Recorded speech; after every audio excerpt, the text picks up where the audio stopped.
जैसे हिप्नोसिस करने वाले लोग, ध्यान से समझना, गहरा। और अगर इसे समझ गए आप तो आपके सारे भ्रम नाश हो जाएंगे। कोई पूछा कि मैंने बहुत से संतों के विज्ञान भैरव तंत्र के 5वें सूत्र का अध्ययन किया है, सुना भी है, लेकिन यहां अटक गया कि वो कहते हैं कि कल्पना करो, आप कहते हो कल्पना मत करो।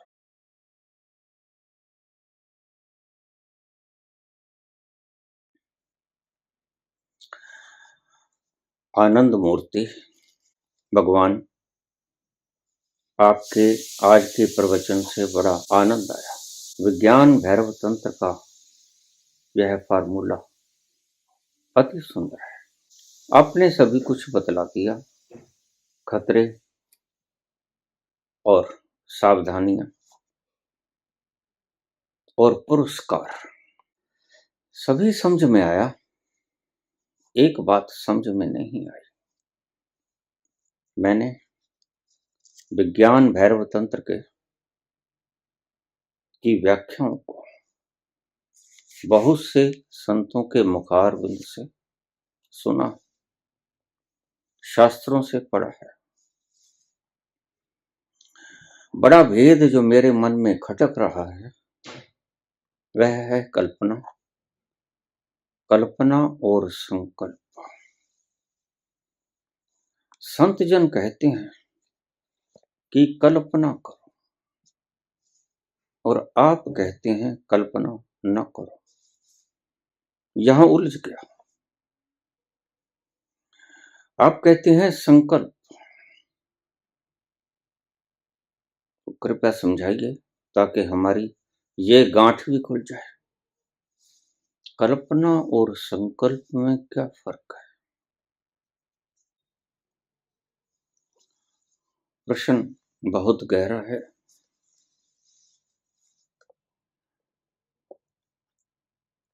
यह ब्रह्मांड विरोधी तत्वों से मिलकर बना है। जैसे आपको मैं समझाऊं कि एक तार है,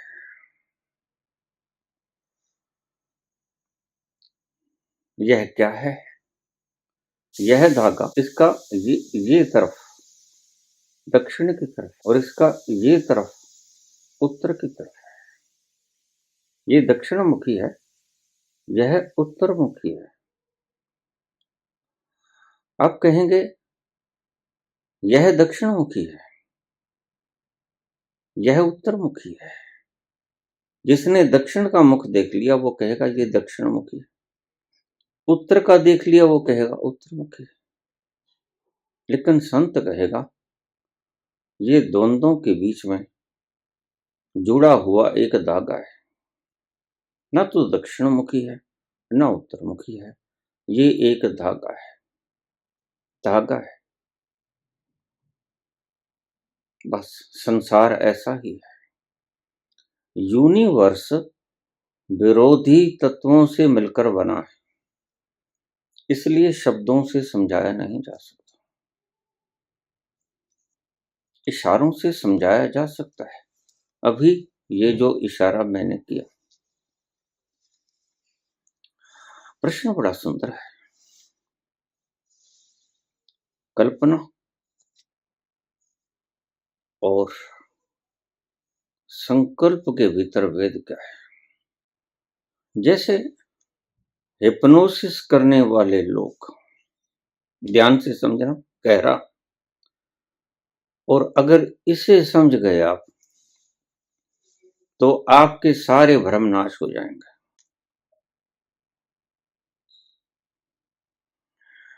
हिप्नोसिस करने वाला व्यक्ति आपको हिप्नोटिज्म में ले जाता है और उसे पता चल जाता है कि अब यह व्यक्ति मेरी गिरफ्त में है, तो वह तुम्हें हुक्म करता है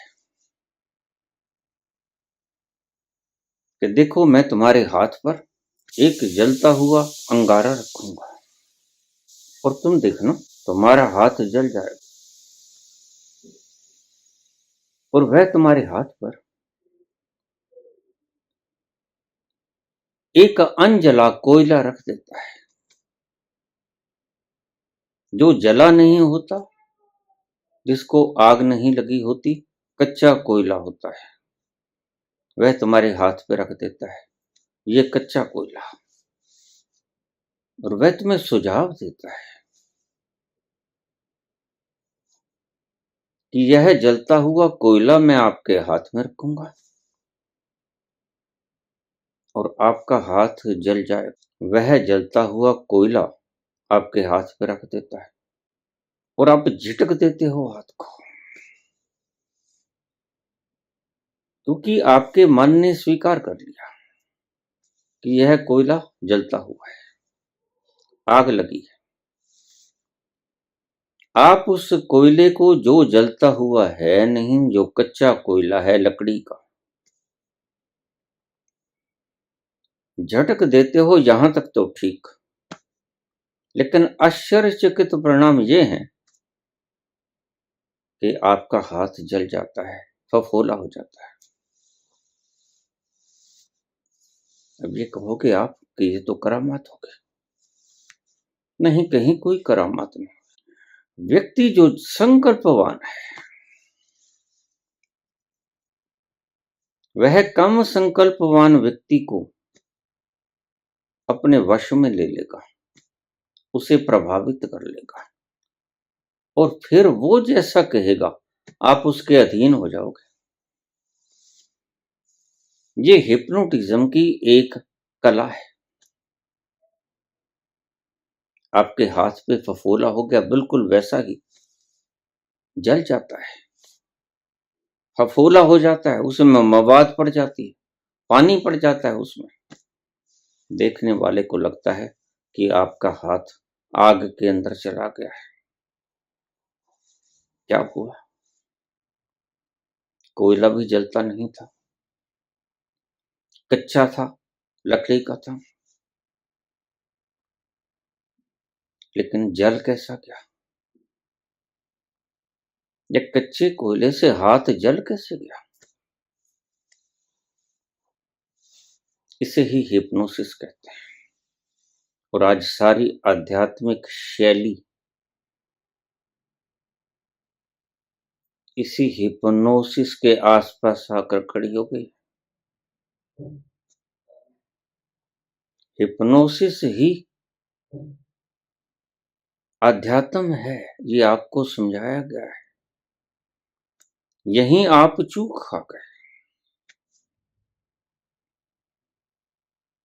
आपको जो सुझाव दिया गया वो ही सही है, यहीं आप चूक खा गए।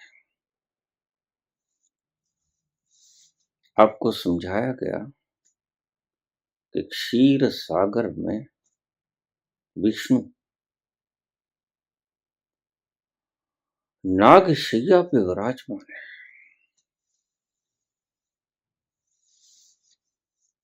लक्ष्मी उनके पांव दबा रहे। आपने मान लिया। आपको कहा गया कि ब्रह्मा सृजन कर रहा है, आपने मान लिया। आपको कहा गया कि शंकर विनाश कर रहा है, आपने मान लिया। ये बातें सिर्फ एक प्रतीकात्मक चिन्ह थी। बोलने वालों ने आपको प्रतीक रूप में समझाया, जैसे मैंने अभी आपसे धागा दिखा के आपको समझाया कि ये धागा न दक्षिणमुखी है, न ही ये उत्तरमुखी है। वर्ण ये दोनों का मिलाप है, यह धागा है। और इस धागे का न दक्षिणमुखी है न उत्तरमुखी है, बस ये धागा है, विपरीत धुरों को जोड़कर बना हुआ है। यह एक एग्जाम्पल है। वस्तुतः तो विपरीत नाम की चीज इस अस्तित्व में है ही नहीं। जरा देखना, ये तो मैंने धागे से आपको बात समझा दी, लेकिन आपको सर्कल, यह जगत तो एक सर्कल है, सर्कल में कोई विपरीत छोर होता है? बताइए। चक्र, चक्र तो चक्र होता है, चक्र तो गोलाकार होता है, और गोलाकार में कोई विपरीत धुरी होती है? नहीं होती। बस वो तो गोलाकार होता है, परिधि होती है। ऐसा ही संसार है। ध्यान से शांति पूर्वक सुनना। कल्पना और संकल्प। सभी व्याख्याकारों ने कहा कि अपने ध्यान को दोनों आंखों के बीच में उस बिंदु पर लगा लेना, खोज लेना तीसरा नेत्र कहाँ है, और कल्पना करना, और कल्पना करने से वह काम यथार्थ में बदल दिया जाएगा। यही भूल हो गई। आपने तीसरा नेत्र खोजा नहीं। बिना तीसरा नेत्र खोजे ये भी मान लिया कि तीसरा नेत्र है। आज आध्यात्मिक केंद्रों में इसी बात की शिक्षा दी जाती है। उनको खुद भी पता नहीं कि उनका तीसरा नेत्र कहाँ है। मेरे पास यहाँ बहुत सी ब्रह्म कुमारियां आ जाती हैं, बाबा तीसरा नेत्र बताना कहाँ है। जैन धर्म की साध्वियां, साधु पूछते हैं तीसरा नेत्र का बिंदु बताना कहाँ है। क्या हुआ? इनकी शिक्षिकाएं इन्हें समझाती हैं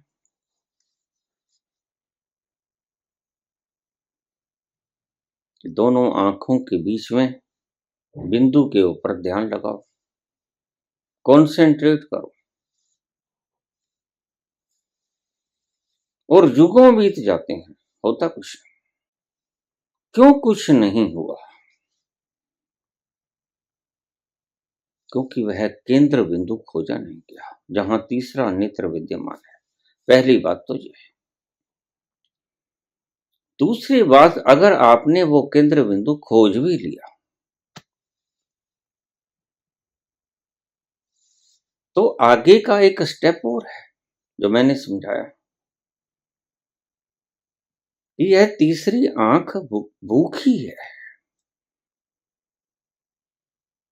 आप शरीर को भोजन दे देते हो, मन को भोजन दे देते हो, लेकिन अध्यात्म की सिरमौर इस आंख को आप भोजन नहीं देते, और आपको पता भी नहीं कि इसका भोजन है क्या।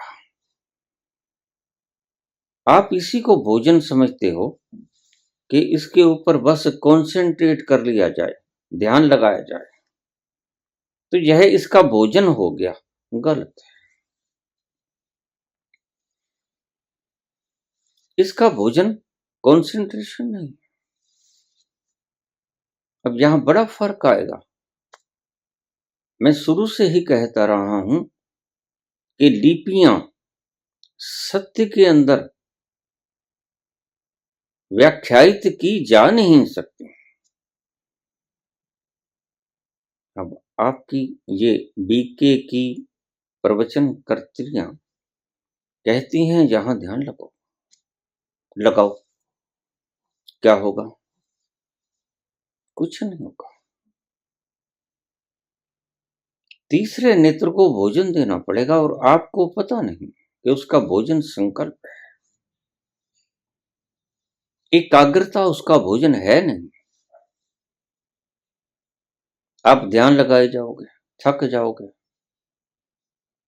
और संतुष्ट हो जाओगे मानसिक तल पर कि हाँ मैंने आज की साधना कर ली, हुआ हुआ कुछ नहीं।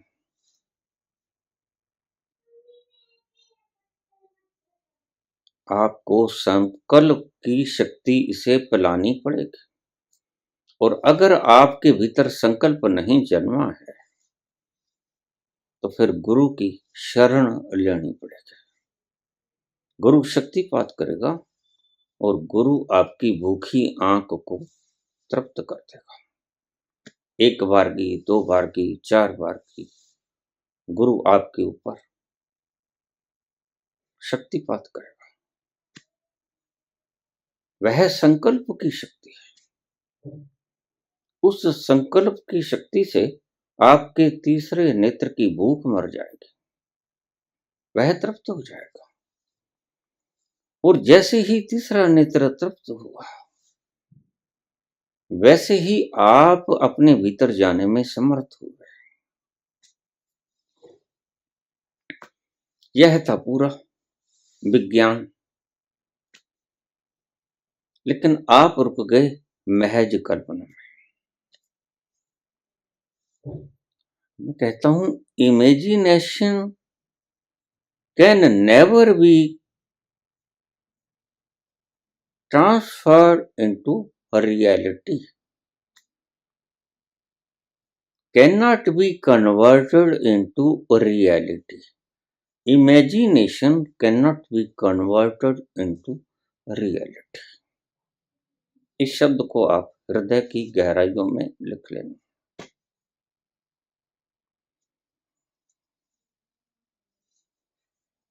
खोजियों ने सत्य खोजा, खोजियों ने सत्य लिखा, खोजियों ने शास्त्रों में ये लिखा, लेकिन भाषा की अल्पज्ञता का लाभ उठाया पंडों ने, पुरोहितों ने, पैरोकारों ने, प्रवचनकर्ताओं ने, प्रवचन करते लोगों ने।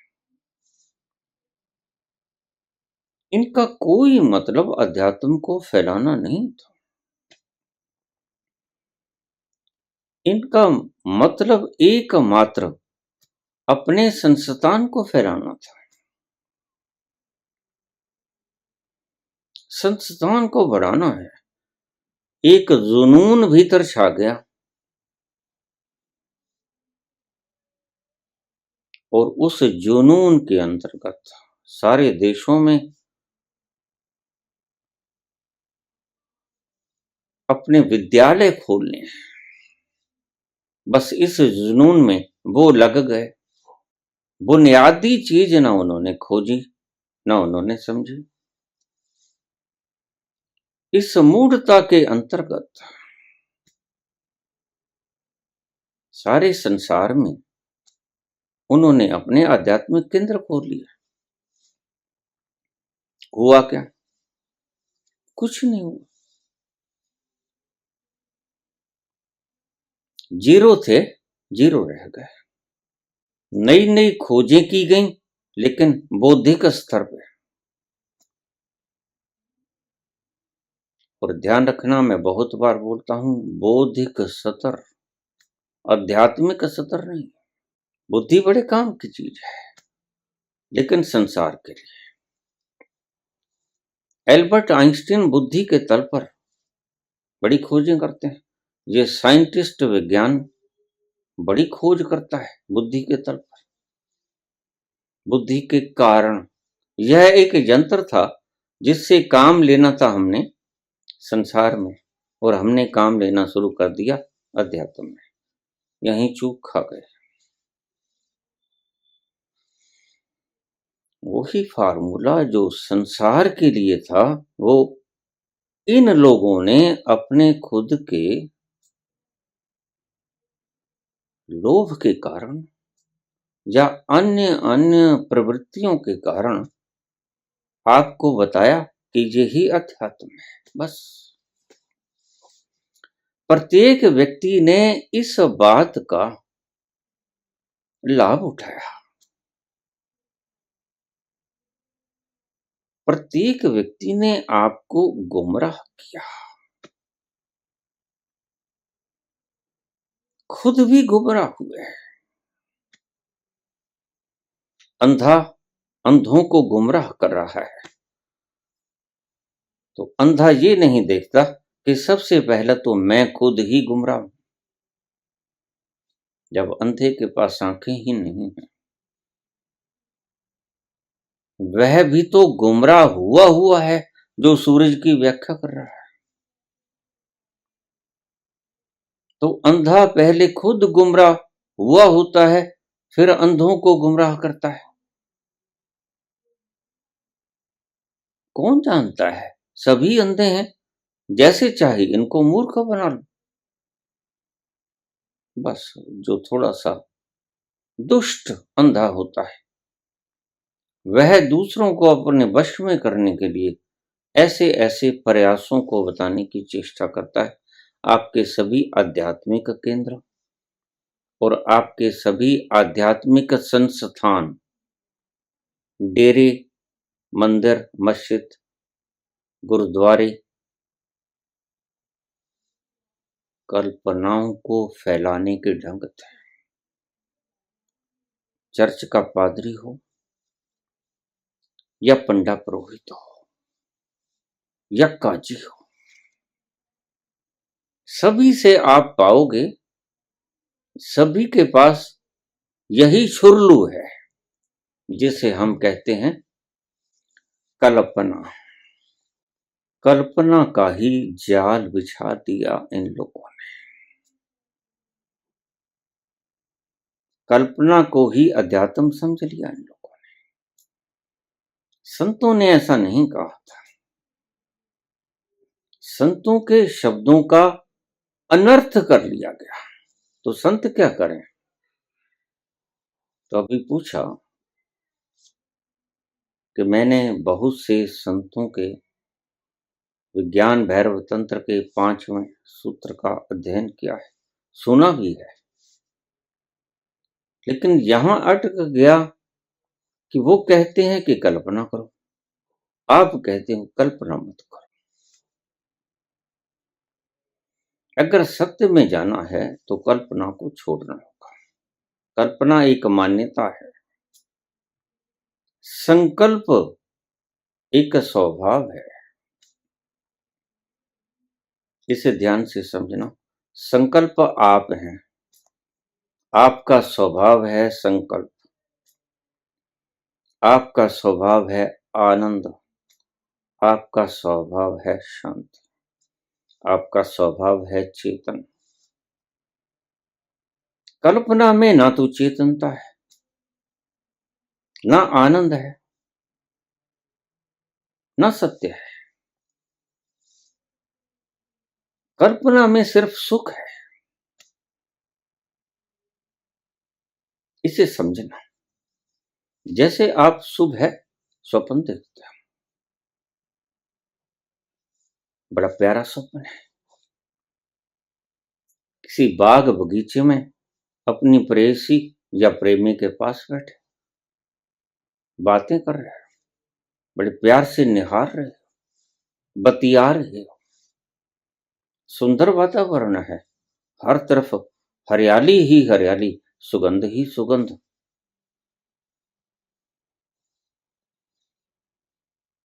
बड़ा मजा आ रहा है,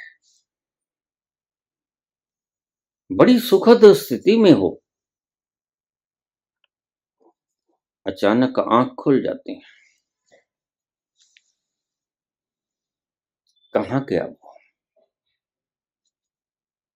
वो सारा दृश्य कहाँ गया? वह था ही नहीं, वह कल्पना थी, बस आपकी कल्पना ऐसी ही। और संकल्प ऐसा है जैसा व्यक्ति जग जाए, कल्पना ऐसी जैसा व्यक्ति सोता सोता स्वप्न देखे, और संकल्प ऐसा जैसा व्यक्ति जगता जगता वास्तविकता को देखे।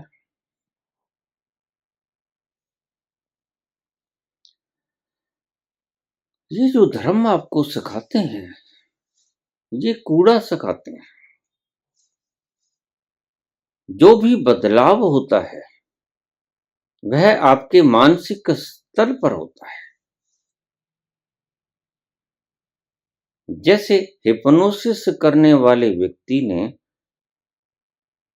किसी को हिप्नोटिक करके उसके हाथ के ऊपर कच्चा कोयला रखा और कहा कि ये जलता अंगारा है, और उसका हाथ जल गया। आपने यहां तक बात कर दी, इससे आगे की बात आपने सुनी ही नहीं, सोची ही नहीं। मैं आपसे कहता हूं, क्या आप जब उस कोयले को जो छिटक दिया था उस व्यक्ति ने, जिसके हाथ पे फफोला हो गया, अगर आप उस कोयले को उठाओगे तो क्या आपका भी हाथ जल जाएगा? आप कहोगे नहीं जलेगा। तो मैं पूछूंगा क्यों? तो आप कहोगे कि ये कोयला ठंडा है, ये कोयला जलता है ही नहीं। बस यही है कल्पना और संकल्प, यही है आपकी कल्पना और परमात्मा का सत्य। इसलिए शंकर ने कहा, ब्रह्म सत्यम जगत मिथ्या। जगत कल्पना है। आप अगर दुखी हो तो सिर्फ ये कल्पना आपके भीतर हावी हो गई है। जन्मों जन्मों से आप, मैं शरीर हूं, मैं मन हूं, यह कल्पना किए जाते हो। यद्यपि ये सत्य नहीं है, तथापि तुम इसे सत्य मान लेते हो। और यह मन का एक उसूल है साइकोलॉजी का। बार बार कहते रहो, बार बार कहते रहो, ये देखो हरियाली ही हरियाली है, बागवान ने गुलशन क्या सजाया है। ये देखो हर तरफ खुशहाली है, लहलहाती फसलें हैं, सुगंधदायक फूल हैं, क्या गुलशन है। और इसमें गुलशन में बैठे बैठे हम आनंद का लुत्फ उठा रहे हैं।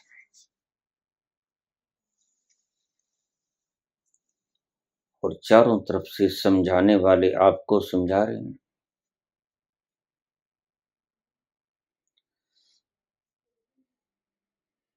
आप हिप्नोटाइज हो जाते हो, सम्मोहित हो जाते हो, और आप उसको मान लेते हो। अगर आंख खोल के देखोगे तो कहीं कोई खुशहाली नहीं। अगर आंख खोल के देखोगे तो पाओगे कि उजड़ गया सब कुछ।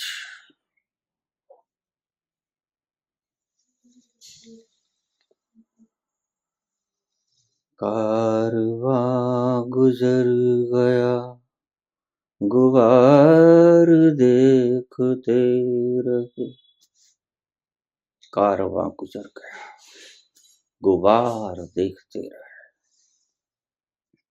आपको समझाया जाता है,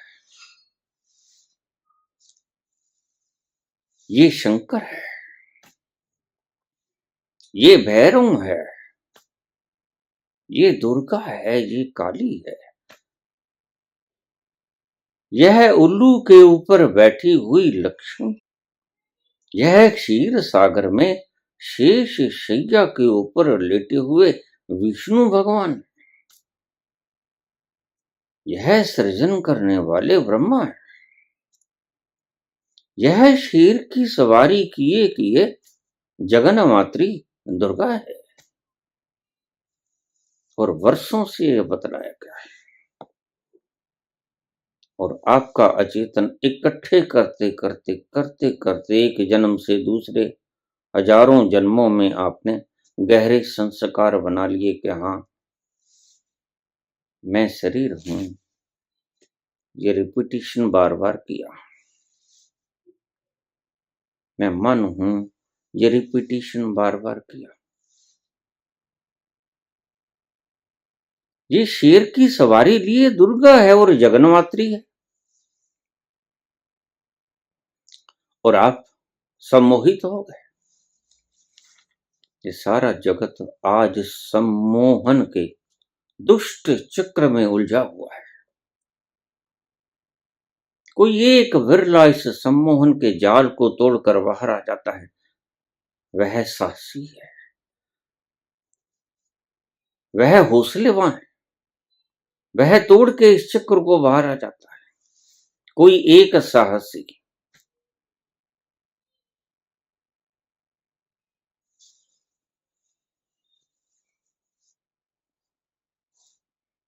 एक कहानी आपने जरूर सुनी होगी। एक व्यक्ति ने बड़ा सुंदर मेमना खरीदा, बकरी का बच्चा मेमना, और बड़ा प्यारा था।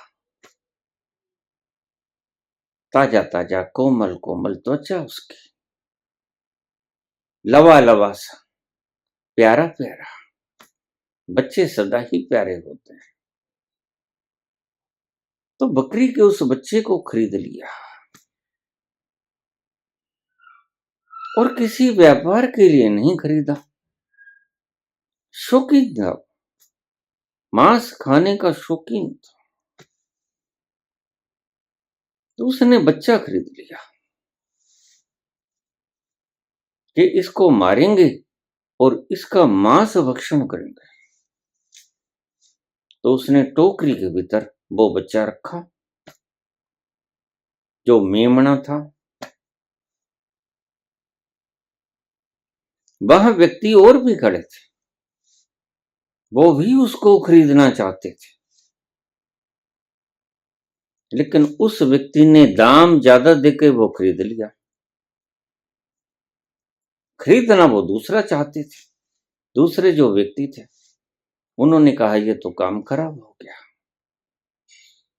यह मेमना तो हमने खरीदना था, अब क्या करें।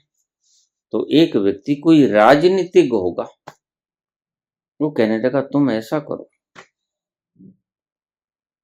उसने एक चाल समझा दी। राजनीतिक व्यक्ति शतरंज की चालें बिछाने में दक्ष हुआ करते हैं। इधर से नहीं उधर से फंसा लेंगे, उधर से नहीं उधर से फंसा लेंगे। तो उसने चाल बिछा दी। जहां उसने जाना था उसका भी पता था, तो रास्ते में खड़े हो गए। टोकरी के अंदर मेमना लिए बड़े प्यार से जाता है। धीरे धीरे थोड़ी दूर के ऊपर पहला व्यक्ति मिलता है। वो कहता है अरे ये क्या लेके चला है। कहता है ये मेमना है, कच्चा कच्चा मेमना है। अच्छा, कहने के तू पागल हुआ है। वह जो खड़ा था ठग, वह कहता ये मेमना नहीं है, ये कुत्ते का पिल्ला है। उस व्यक्ति ने नेग्लेक्ट कर दिया, तेरे दिमाग में फर्क पड़ गया है। मैं इतने पैसे दे के खरीद के लाया हूं, 3 रुपए 12 आने का आया है। सस्ते जमाने थे। पहले व्यक्ति को झटक दिया, थोड़ा आगे चला, फिर अपनी मस्ती में मस्त सहज चाल से चला जा रहा है। सिर के ऊपर टोकरा और टोकरे के भीतर मेमना। दूसरे व्यक्ति के पास आया, तब तक भूल चुका था उस पहले व्यक्ति को।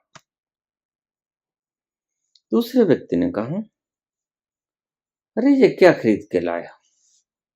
कहते ये मेमना है, बड़ा लबा लबा सा, प्यारा प्यारा सा, इनोसेंट। तो हंसा, ताली बजा के हंसा। कहता कुछ फर्क पड़ गया है क्या, कुछ खा लिया है। क्यों, क्या हुआ। अरे मूर्ख, ये कुत्ते का पिल्ला है।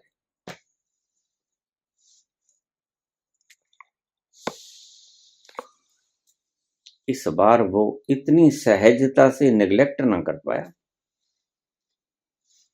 कुछ बात भीतर घर कर गई, कंठ से नीचे उतर गई थोड़ी सी बात, लेकिन फिर अपनी मस्त चाल से चल रहा है। भीतर एक गुंजार थोड़ा सा हल्का सा, ये दो व्यक्तियों ने कह दिया मुझे, है तो मेमना, देख के लाया हूं, अंधा थोड़े हूं। यह कुत्ते का पिल्ला कैसे हो सकता है? थोड़ी दूर चला। ये ठग लोग समय दे दिया करते हैं, इस बात का ध्यान रखना। इतने में तुम भूल जाते हो। तो थोड़ा समय बीता और काफी आगे जाकर वो तीसरा व्यक्ति खड़ा था। उसने गौर से देखा, उसने पूछा ही नहीं कि क्या लेके आया। उसने उसे देखते ही ताली बजा के ठहाका लगा के हंसने लगा, खूब हंसा। तो उस मेमना लिए हुए व्यक्ति ने पूछा, भाई क्यों हंस रहे हो? शक्ल ही ऐसी है मेरी तो। कहता, तुम्हारे ऊपर थोड़ा ही हंस रहे हो, तुम्हारे पागलपन पे हंस रहा हूं। ये क्या लेके आए? कुत्ते का पिल्ला खाओगे? अरे नहीं, ये मेमना लेके आया, तो तभी तो हंस रहा हूं। ये मेमना नहीं, ये कुत्ते का पिल्ला है। अब तो बात थोड़ी सी और गहरी चली गई, थोड़ी सी कंठ से नीचे हृदय में उतर गई, और हृदय में उतर गई तो रूपांतरण शुरू हो गया। अब माला फिरनी शुरू हो गई, अजपा जाप शुरू हो गया।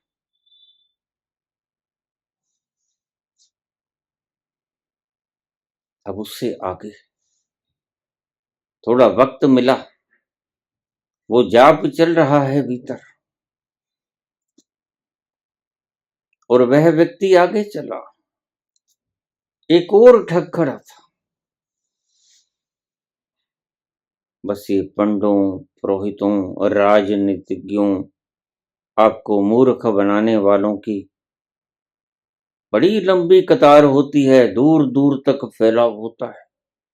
सारे विश्व में हमारे इतने सेंटर हैं, यहां से भागोगे कहां जाओगे? वहां भी हमारा पागलपन का अखाड़ा खुला हुआ है, जाओ वहां जाओ, वहां भी बैठे हैं भ्रांति में डालने वाले। तो वह व्यक्ति एक ठग और तब तक थोड़ा सा भूल गया था बात को। वह भी उछलने लगा, उछल उछल के शोर मचाने लगा, खूब अट्टहास करने लगा, इतने ऊंचे ऊंचे आसमान गूंजने लगा उसके अट्टहास से। उसने कहा, अरे क्या देख रहा है, क्यों अट्टहास कर रहा है, इतने ऊंचे ऊंचे क्या दिख गया है तुझे? कहता, मुझे कुत्ते का पिल्ला दिख गया है। क्यों ढोए जा रहे हो इसे? अब तो बात हृदय से नीचे उतर गई, और जब बात हृदय से नीचे उतर जाती है तो आपका समूल अस्तित्व प्रभावित हो जाता है।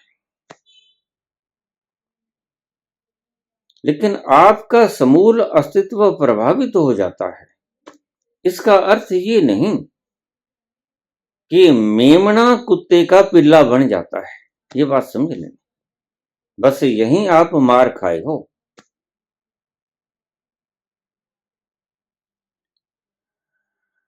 हिप्नोटिज्म करने वाले व्यक्ति ने आपको हिप्नोटाइज करके एक सुझाव दे दिया कि यह जलता हुआ अंगारा है, वह अगर खुली आंखों वाला बिना हिप्नोटिज्म के सहज स्वाभाविक जागृत व्यक्ति उसको उठाएगा, उसका हाथ नहीं जलेगा, क्योंकि वह कोयला है कच्चा। और ये सत्य है कि वो कोयला है, और वह असत्य था जो आपको हिप्नोटाइज करके आपके भीतर वो प्रविष्ट किया गया था कि ये कुत्ते का पिल्ला है।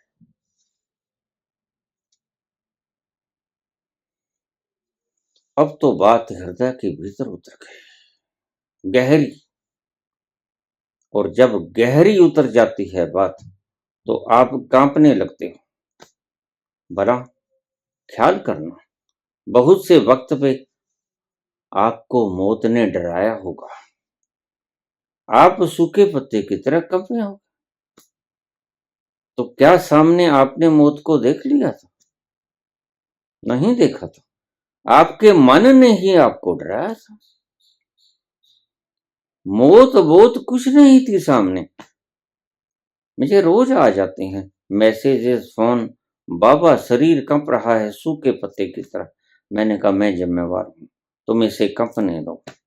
यह मृत्यु का भय है, यह मृत्यु नहीं है। और मृत्यु का भय मृत्यु नहीं हुआ करती, इस बात का ध्यान रख लेना। ये भय है, मृत्यु नहीं है, मरोगे नहीं, ये मेरी जिम्मेवारी। मैं तस्दीक करता हूं, स्टैंप लगाता हूं। कपो, डरो, छोड़ दो इसको। शरीर को, मन को अपनी आकृतियां लेने दो, और आप पाओगे जितनी देर में कैथार्सिस हो जाएगा सारा मृत्यु का भय, आप सहज हो जाओगे। ऐसे ही बहुत सी प्रवृत्तियां भीतर से आएंगी। क्रोध भी हो सकता है, काम भी हो सकता है, लोभ भी हो सकता है, मोह भी हो सकता है। ये सभी प्रवृत्तियां आएंगी।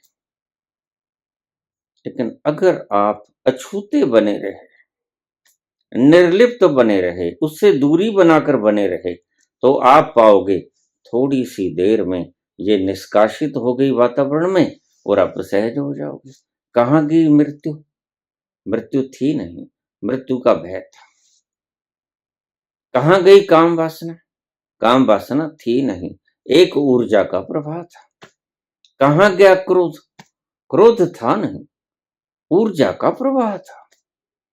किसी ने कोई कंकड़ी फेंक दी थी, किसने दुखती रग पे हाथ डाल दिया था, दर्द हुआ था, तत्क्षण प्रतिरोध मत करना, प्रतिक्रिया मत करना, रिएक्शन मत करना, थोड़ा ठहर जाना। इसलिए मैं आपसे कहता हूं, प्रत्येक व्यक्ति के जीवन में आत्महत्या का विचार बहुत बार आता है। वैज्ञानिक ये कहते हैं, और ये सत्य भी। और कल का जो मैंने वीडियो डाला, जो आज आप देख रहे हो, इसमें एक बात और जोड़ दूं कि दूसरों के बारे में सोचोगे कि वह मर जाए तो मर जाए, लेकिन अगर आत्महत्या का विचार आया तो आप भी मर जाओगे। ये बात ध्यान में रखना। वहां प्रगाढ़ इतनी है संकल्प की शक्ति कि अगर आपके मन में आत्महत्या का विचार आ गया तो आप नैया पार होगी आपके। इसलिए तो धारू तलवार है, दूसरे को भी मार सकती है, स्वयं भी मर सकता है व्यक्ति।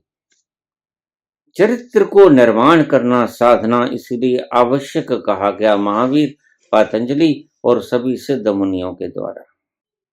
तो जब उस व्यक्ति ने कहा मैं हंस रहा हूं तेरे पागलपन, ये क्या लेके आया है? कुत्ते का पिल्ला। बस अब तो बात घर कर गई थी। वह थोड़ी दूर तक चला, लेकिन चला बड़ा बोझिल कदमों से चला। जहां सहज कदमों से चल रहा था, वो कदम बड़े भारी हो गए, चलना दूभर हो गया। मन में पश्चाताप करने लगा, व्यापारी ने मुझे छल लिया है, व्यापारी ने मुझे लूट लिया है।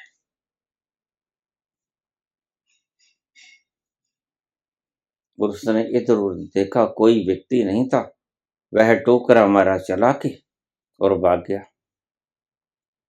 बस यही तो वो चाहते थे, जो ठग चाहते थे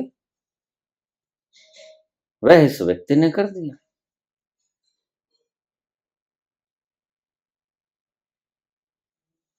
और उन्होंने आके उस मेमने को उठा दिया। ये कल्पना है। कल्पना इतनी प्रगाढ़ करा देते हैं ये लोग कि पिछला जन्म भी दिखला देते हैं, अगला जन्म भी दिखला देते हैं, क्या होगा सब बतला देते हैं। संतों के आविष्कारों का नाजायज उपयोग किया गया, यानी दुरुपयोग किया गया। अगर किसी संत ने कह दिया all the events are predetermined, वो इन्होंने अपने ढंग से डाल लिया। संतों के सभी आविष्कारों को बिगाड़ने तगाड़ने का योग का फार्मूला अगर किसी ने सीखना है तो इन ठगों से सीखो, आध्यात्मिक केंद्रों में जाकर। ये आपको मानसिक गुलाम बनाने को तैयार ब तैयार बैठे। और ये ठगते कैसे हैं? संकल्प के नाम पर इमेजिनेशन देकर।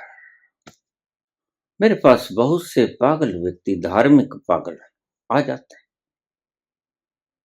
वह कल्पना की बात करते हैं। कल्पना करते करते यथार्थ में वह सत्य हो जाएगी। कल्पना की हो बस, अहम ब्रह्मस्म, अहम ब्रह्मस्म, और इससे तुम ब्रह्म हो जाओगे। ओम का जाप करो, इससे तुम उस स्थान पे पहुंच जाओगे जहां ओम का गुंजार हो रहा है। बाजे नाद अनेक असंख्या केते वावन हारे, केते राग परिसु कह्योन केते गावन हारे। वहां पहुंच जाओगे। ओम का नाम गले में से निकालो और दिन ब रात ये कुत्तों की तरह भौंक रहे हैं, होगा कुछ नहीं। तो मैं उनसे कहता हूं, अगर कल्पना सत्य में बदली जा सकती है तो फिर ये क्या है? ये पेंसिल है, ये पेंसिल है। इस पेंसिल को आप भेड़ बना के दिखा दो, कुत्ता बना के दिखा दो, कहेंगे ये तो कुत्ता तो जीवंत तो होता है, ये तो जड़ है। मैंने कहा अच्छा, कुत्ते को भेड़ बना के दिखा दो, वक्त जितना मांगोगे उतना दिया, वो तो दोनों जीवंत हैं। आप कल्पना करो कि ये भेड़ कुत्ता बन जाए, ये कुत्ता भेड़ बन जाए। जाओ, वक्त आपको दिया, 1 दिन, 2 दिन, साल, 2 साल, 100 साल, कुत्ते को भेड़ बना के दिखा आपकी कल्पना के द्वारा, तो उनका मुंह उतर जाता है, उनकी पोल खुल गई, टाए टाए फिस। अब कैसे पेंसिल को स्लेटी बनाएंगे, कैसे बनाएंगे? इसलिए मैं कहता हूं, imagination can not convert into reality. सिर्फ कल्पना सत्य में तब्दील नहीं हो सकती। कल्पना कल्पना है, सत्य सत्य है। आपने पूछा कि यहां उलझ गया, उलझने वाली बात है, क्योंकि उलझाने वाले बहुत हैं, और अगर गौर से देखा जाए तो सुलझाने वाला तो कोई कोई है, उलझाने वाले तो सभी हैं। मूर्ख आपको ये बताने की कोशिश करता है कि मैं भगवान। मूर्ख आपको कल्पना के माध्यम से बताने की चेष्टा करता है कि मैं भगवान हूं, अहम ब्रह्मस्मि। सत्य का तल तो बहुत और है, वहां की बात मत छेड़ो, मैं कल्पना की बात करता हूं। मूर्ख अपने आप को भगवान की प्रतिमूर्ति बताने की चेष्टा करता है कि आप मान लो कि मैं भगवान। और संत क्या करता है? संत तुम्हें मैं भगवान हूं ये बताने की चेष्टा नहीं करता। संत तुम्हें ये बताने की चेष्टा करता है कि तुम भगवान हो। You are yourself God, you are infinite. तुम असीम हो, तुम अनादि हो, तुम अनंत हो। कृष्ण भगवान ने अर्जुन को बताया कि तुम देखो तुम हो कौन। जब अर्जुन की दुविधा खत्म नहीं हुई और प्रश्न पे प्रश्न दागे चला जाता है, तो कृष्ण ने सोचा ऐसे बात बने कि नहीं। ये दोनों बातें हैं, तर्क से तर्क काटा नहीं जा सकता, यह तो नए तर्क पैदा करता है। तो फिर कृष्ण ने शक्तिपात करके कहा, देखो फिर तुम कौन हो। वही विराट था। और उस विराट के क्षण में, एक झलक में अर्जुन को दिख गया कि मैं कौन हूं। मैं शरीर से पार कुछ हूं। और जब उसने ये देखा कि मैं शरीर से पार कुछ हूं, तो उसे ये भी समझ आया कि भीष्म पितामह भी शरीर नहीं है, गुरु द्रोण भी शरीर नहीं है। ये जिन्हें मैं अपने ताऊ के पुत्र कहता हूं, वो भी शरीर नहीं है, दुर्योधन, दुशासन वगैरह वगैरह। जब मैं शरीर नहीं हूं, तो ये भी शरीर नहीं है। तो संत तुम्हें कभी नहीं कहता कि मैं भगवान हूं ये मानो। यह मूर्ख कहेगा कि मैं भगवान हूं, मेरी पूजा करो। संत तुम्हें कहेगा कि तुम जानो तुम कौन हो। Know thyself, who are you, self for remembering. संत तुम्हें ये सिखाएगा, और ये सिखा के तुम खुद ही सीख जाओगे कि जब मैं भगवान हूं, तो दूसरा तो भगवान है ही, जो सभी जगह व्याप्त है। जब मैं भगवान हूं, तो दूसरा भी भगवान है। तो संत तुम्हें सत्य दिखलाकर समझाएगा, मूर्ख तुम्हें असत्य दिखा के उलझाएगा। मूर्ख कहेगा मानो मैं भगवान हूं, मेरी मूर्तियां बनाओ, मेरा मंदिर बनाओ, और मानो क्या हरियाली है, कितने सुंदर फूल बगीचे लगे हैं, आह क्या सुगंधित वातावरण है। और आप अंधे अंधे उनकी बातों में खोए खोए कल्पना लोक में पहुंच जाते हो। स्वप्न लोक में पहुंचे पहुंचे आपको खुशबू आनी शुरू हो जाती है कि हाँ, राम लला आएंगे। कभी आए हैं राम लला? जो चला गया उसे भूल जा, जो चला गया उसे भूल जा। वो न सुन सकेगा तेरी सदा, वो न सुन सकेगा तेरी सदा। जो चला गया उसे भूल जा, उसे भूल जा, उसे भूल जा। तुम याद करते हो, आएंगे फिर आएंगे, बिल्कुल आएंगे। भगवान कृष्ण ने भी कहा है, मैं आऊंगा जदा जदा ही धर्मस्य ग्लानिर्भवति भारत, अभ्युत्थानम धर्मस्य तदात्मानं सृजाम्यहम्, परित्राणाय साधूनां विनाशाय च दुष्कृताम्, धर्म संस्थापनार्थाय संभवामि युगे युगे। बिल्कुल कहा, लेकिन समझ कहां पाए। कहा, बिल्कुल कहा। संत सदा से कहेंगे मैं फिर आऊंगा, लेकिन उनके कहने का गहरा रहस्य आप समझ नहीं पाए। वो कहते मैं आऊंगा, धर्म की स्थापना करने के लिए आऊंगा, परित्राणाय साधूनाम, साधुओं की रक्षा करिए, विनाशाय च दुष्कृताम, असाधुओं को संहार करने के लिए, धर्म संस्थापनार्थाय, धर्म की संस्थापना के लिए, संभवामि युगे युगे, युग युग में मैं प्रकट होऊंगा, वक्त वक्त पे मैं आता रहूंगा, जब गहरे अंधकार से युक्त बादल छा जाएंगे, मेघ मंडली घोर अमावस्या की रात में इतना अंधकार फैला देगी कि आपको हाथ नजर नहीं आएगा, फिर मैं आऊंगा। बस इस बात को याद रख लेना। जब घोर अंधकार छा जाए, जब काली मां इतनी घनी हो जाए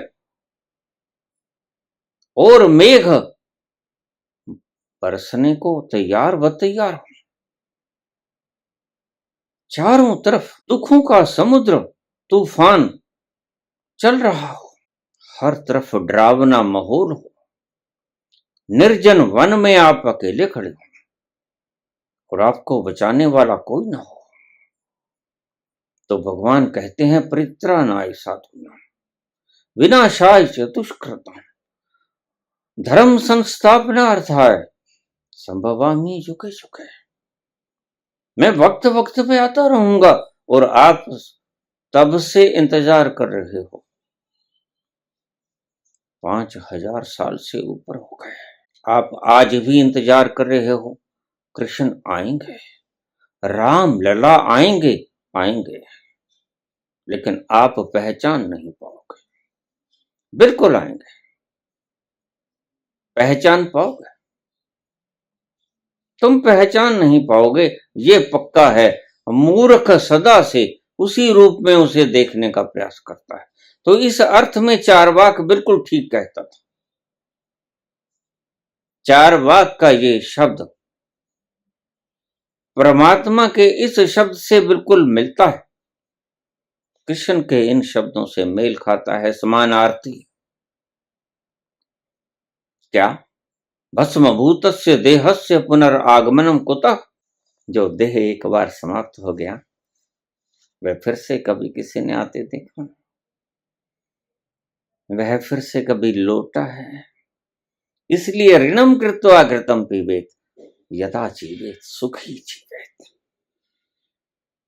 तो एक अर्थ में चारवाक ठीक कहते हैं और एक अर्थ में आप चारवाक के अनुगामी हो, आप चारवाक को मानने वाले हो, अनुकरण कर रहे हो चारवाक का। वो आएंगे मूढ़ता, आपको उसी रूप में देखना चाहती हैं जिस रूप में तुलसी ने देखना चाहा। कहा कहूं छवि आपकी, भले बने हो नाथ। क्या प्यारी छटा है, निराली छटा है। कृष्ण से प्यारी छटा निराली किसकी हो सकती। तुलसी मस्तक तब निवे, यहां तो खंजर उठा लिया तुलसी ने। ऐसी खतरनाक शर्त, ये भक्ति की निशानी है, ये मूढ़ता की निशानी है।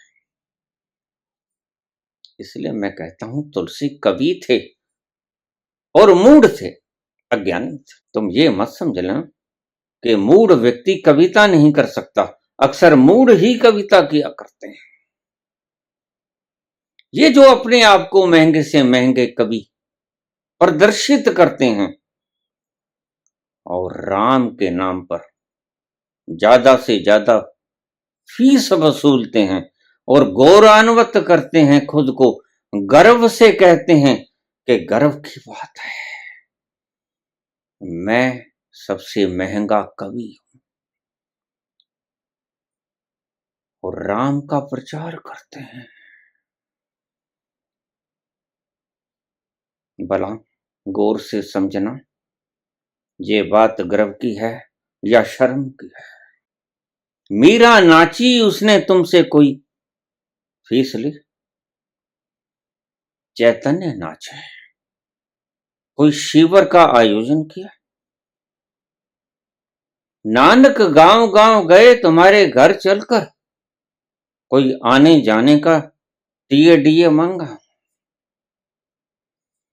बुद्ध दुनिया छान गए, क्या कोई वेतन भत्ता मांगा आपसे? आप कहते हो हम महंगे कवि हैं, प्रचार प्रसार करते हो राम का, और राम के बारे में आप कुछ भी नहीं जानते। बस संस्कृत के श्लोकों के अतिरिक्त आप कुछ नहीं जानते। यही पंडितों की खासियत रही है। अलग से भाषा गढ़ ली गई, संस्कृत। ना कोई समझेगा, ना कोई मतलब समझेगा। मेरे नाना थे, अकेले पढ़े लिखे थे, गांव में अखबार एक आता था, और सुबह सुबह जनता इकट्ठी हो जाती, चाय पान करके, जल पान करके, आज की खबर बताओ नाना जी। तो पंडित जी पढ़ना शुरू कर देते। एक बार मैं नानके गया हुआ था, तो पढ़कर सुना रहे हैं नाना जी, हिरण ने शेर को मार दिया। मेरी तो आंखें फटी रह गई। मैं कहा हैं, ये कहां लिखा है? यहां तो लिखा ही नहीं। यहां तो लिखा है कि नई यात्री गाड़ी शुरू हो गई, फलां शहर से चलेगी और फलां शहर तक जाएगी, और ये कहते हैं कि हिरण ने शिकार कर लिया शेर का। तो कहते पंडित जी, ऐसा हिरण शक्तिशाली? कहते हाँ, ऐसा। तो मैंने कहा नाना जी कहां लिखा है? थोड़ा सा मेरे मोड़ा मारा, चुप हो जा, जब ये मूर्ख बनने को तैयार हैं तुम्हें क्या हर्ष है? बस ऐसे ही अंधभक्त होते हैं। जब मूर्ख बनने को तैयार हैं तो तुम्हारा क्या जाता है भाई? तुम क्यों नहीं बनने देते? क्या तुम्हारे बाप की बाग उजाड़ दी? तुम चुप रहो। और फिर गप्पों का ऐसा अंबार रख जाता कि बस मुझे ही उठना पड़ता कि ये तो हद का नाना है, ये तो कमाल है, इतना गप बोलता है। हाँ? और फिर रोज सुबह आते हैं लोग, और ज्यादा मात्रा में आते हैं, क्योंकि पढ़ा लिखा तो कोई है नहीं, अल्फाबेट तो किसने सीखा नहीं, काखा गा कोई जानता नहीं, और बड़े मजेदार किस्से सुनाता है। और मजेदार किस्से सुनाने वाले लोगों को आप पूछते हो, यही तुम्हारा दुर्भाग्य है। कवियों को तुम परमात्मा की की तत्व ज्ञान कहते हुए उनके पांव पूजना शुरू कर देते हो कि ये तो धोती बांधी है, ये तो तिलक लगाए है, यह सबसे महंगा कवि है। शर्म की बात है। नानक महंगे नहीं हैं, नानक बड़े सस्ते हैं। नानक से तो कोई भी पूछ ले, वह तो कहेंगे मर्दाना ऐसा कर, चल तंबूरा उठा ले, जैसे भरे पड़े हैं, आनंद छल के जाता है, बस कोई थोड़ी सी कंकड़ियां फेंकता है और वो आनंद बिखरने लग जाता है। ऐसा कर मर्दाना, थोड़ा सा तान छेड़ दे। बड़ी मुश्किल से पूछा है सवाल। ठाकुर तुम सरनाई आयो, ठाकुर तुम सरनाई आए, उतर गयो मेरे, उतर गयो मेरे मन का संसार, जब तेरो दर्शन पायो ठाकुर तुम शरणाई, आयो ठाकुर तुम शरणाई आयो। बस थोड़ा सा याद दिलाने की जरूरत है। और राम छलक पड़ते हैं गगरिया से, गगरिया भरी पड़ी है, छलकने को तैयार व तैयार बैठी है रामकृष्ण परमहंस। जब जाते बाजार में तो उनके आगे 10-5 लोग खड़े रहते और लोगों को गुमराह कर देते, क्षमा करना, लोगों को बताते कि देखो राम मत कह देना। रामकृष्ण परमहंस आ रहे हैं, अगर उन्हें तुमने याद करा दिया राम, वह छलकने को तैयार बैठा है, बस फिर यहां से उठाना हमें पड़ेगा, इसलिए कृपा करना, राम मत कह देना। तुमने राम कहा नहीं और यह गिरा नहीं, तो कृपा करना राम मत कह देना। बस राम याद कराया और यह मदहोश हो जाएगा, यह सविकल्प समाधि में निकल जाएगा। तुम महंगे कवि हो। अवश्य ही इनकी निगाह राज्यसभा की कुर्सी के ऊपर होगी। महंगे कवि लालची होते हैं, नहीं होते, अन्यथा महंगे क्यों होंगे। नानक लालची नहीं, नानक कोई सीवर का आयोजन नहीं करते, नानक कोई पांडाल नहीं जचाते, नानक बैठने वालों के लिए सहूलत उपलब्ध नहीं करवाते, नानक तो खड़े खड़े भी गीत गा सकते हैं।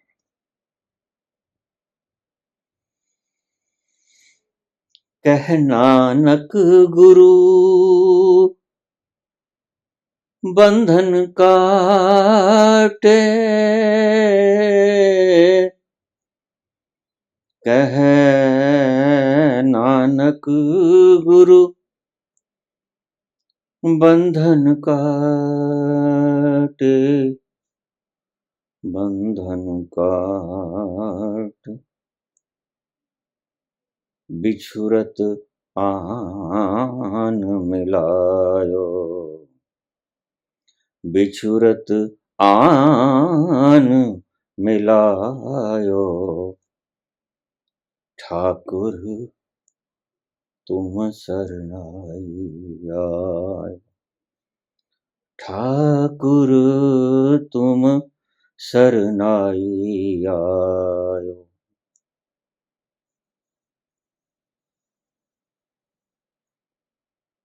नानक आयोजन नहीं करते, नानक सहज पहुंच जाते हैं, वह उसकी रजा में चलते हैं।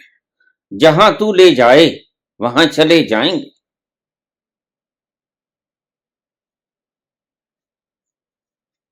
ये कल्पना में खिले खिले खिलाड़ी,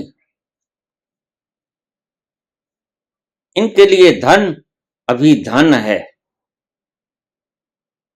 और ये सच में निर्धन है। पायो जी मैंने राम रतन धन पायो, पायो जी मैंने राम रतन धन पायो। भाई महंगे कवि को राम रतन धन तो तुम्हें लुटाएगा। जिसे ये धन समझता है वह मांगेगा, इसे धन का कुछ पता ही, इसे पता ही नहीं कि धन असली कौन सा। जब आवे संतोख धन सब धन धूड़ समान। यह जो धन तुम इकट्ठा कर रहे हो महंगे कवि होने के बाद, ये कहीं राज्यसभा की कुर्सी के ऊपर निगाह तो नहीं है। वो परम धन है तुम्हारे लिए, लेकिन मीरा के लिए परम धन नहीं, कबीर के लिए परम धन नहीं है, और तुम नकलची बंदर। बस तुमने राम की नकल कर ली है। राम की नकल करो, कृष्ण की करो, मीरा की करो, नानक कबीर की करो, बुद्ध महावीर की करो। नकल तो नकल ही होती है,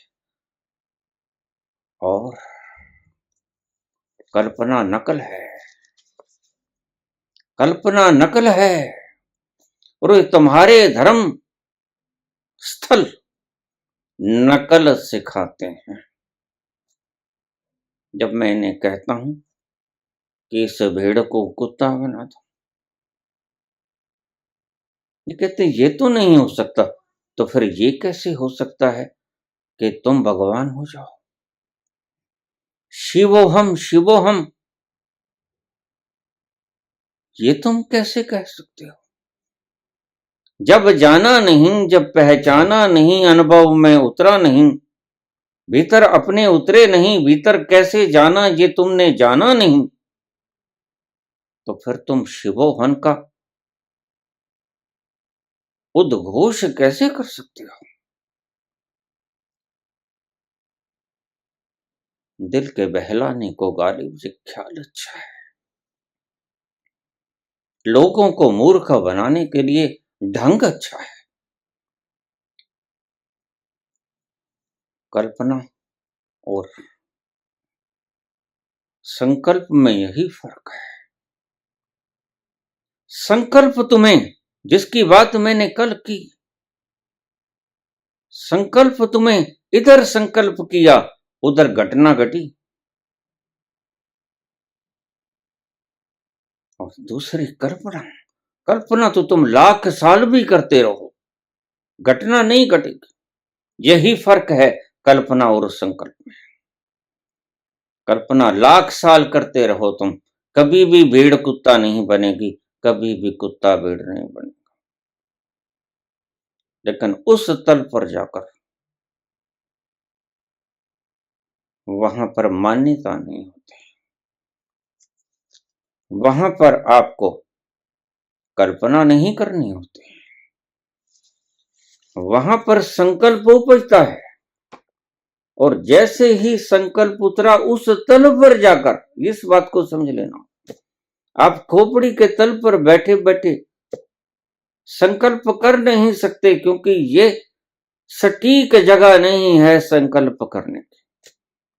संकल्प उठता है आपके भीतरी प्राणों से, जहां रहस्य विद्यमान है, जहां तुम खुद विद्यमान हो, उस सथल को मैं संकल्प कहता हूं। तुम खुद संकल्प हो, बुद्धि से संकल्प कराने की चेष्टा करते हो, यही मूर्ता है। आज सारा विश्व इस कल्पना के द्वारा सुखी होना चाहता है। सुखी तो हो जाओगे, लेकिन बिल्कुल उसी तरह जैसे स्वप्न में होते हो। तुम्हारी कल्पना तुम्हें सुखों में ले जाएगी, लेकिन वो नकली होंगे। उन फूलों में सुगंध नहीं आएगी, और वो कभी भी टूट सकते हैं, और तुम हार जाओगे। तो कल्पना से कभी भी सत्य की अनुभूति मत ले लेना, कल्पना से कभी भी सत्य की सुगंधी मत समझ लेना। अटक जाओगे, अपने आप के दरवाजे तक पहुंच नहीं सकोगे। और ये सपना एक दिन टूट जाता है। किसका नहीं टूटा? धनपतियों का टूट जाता है, राजशाहियों का टूट जाता है, निर्धनों का भी टूट जाता है। ये मत समझना कि सपना सिर्फ अमीर लोग, राजे लोग ही देखते हैं। गरीब भी सपना देख रहे हैं कि मैं निर्धन हूं। मेरे तुम भीतर जाकर तो देखो, तुम कौन हो? तुम सम्राटों के सम्राट हो, तुम शहंशाहों के शहंशाह हो। तुम भीतर चल के तो देखो, मुझे रोज आते हैं, बाबा ये मेरी बिटिया को ठीक करता हूं, इसके फोड़ा है कैंसर का, ये मेरा पेट दुखता रहता है, मेरा सिर दुखता रहता है, मेरे फला बीमारी है, मेरी पोती की पोती के ये बीमारी। मैं कहता हूं मैं इसीलिए हूं ना, मैंने तुम्हारा रोग ठीक नहीं करना है, मैंने तुम्हारा भ्रम ठीक करना है। ये भ्रम कि जिसे रोग है वो तुम नहीं, मैं अपनी पूजा कराने के लिए नहीं हूं, इसलिए तो बाहर नहीं निकलता। मैं तुम्हें बताने के लिए हूं कि तुम खुद खुदा हो, अनल हक, अहम ब्रह्मस्मि। मैं तुम्हें उस तल पर लेके जाना चाहता हूं जहां तुम किसी के गुलाम ना रहो, जहां तुम अपने आप में पहुंच जाओ, जहां सुख के अंबार हैं, जहां शीतल हवाएं चलती हैं, सुगंधित हवाएं चलती हैं, जहां तुम्हारा सपना टूट जाएगा, अमीर को अमीरी का सपना टूट जाएगा, निर्धन को निर्धनता का सपना टूट जाएगा और तुम हार जाओगे। मेरा सुंदर सपना टूट गया, मेरा सुंदर सपना टूट गया, मैं सब कुछ पाकर हार गई, बेदर्द जमाना जीत गया, मेरा सुंदर सपना टूट गया, मेरा सुंदर सपना बीत गया, मैं सब कुछ पाके हार गई, बेदर्द जमाना जीत गया, मेरा सुंदर सपना बीत गया, मेरा सुंदर सपना बीत गया। धन्यवाद।